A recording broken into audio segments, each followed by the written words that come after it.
Hey, it's Kathy here, and I wanted to kind of share this one little quick tip when it comes to your fingering.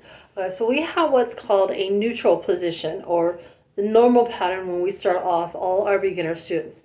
Okay, if you notice, our first finger is back here closer to the nut, and our second and third fingers are right next to each other.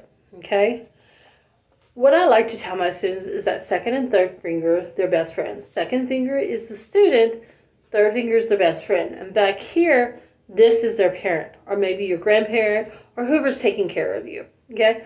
So these are best friends. You are in the middle, your best friend's up here, and your parent or guardian is right back here.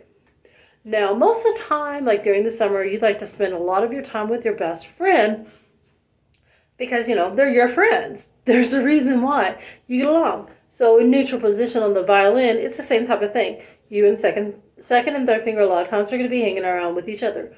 But every now and then, your mom or your dad, whoever is taking care of you, might be making lasagna or brownies, or maybe they're going out shopping for your favorite clothes or even some of your favorite games. So you're going to be hanging out back here with them. So when you're not hanging out with them, you're hanging out with your friends a lot of times. Then sometimes it's not always going to be the case. But in neutral position, second and third finger, they're basically best friends. And this is the parent back here, watching them, making sure they don't get into trouble. Okay, hopefully this helps you.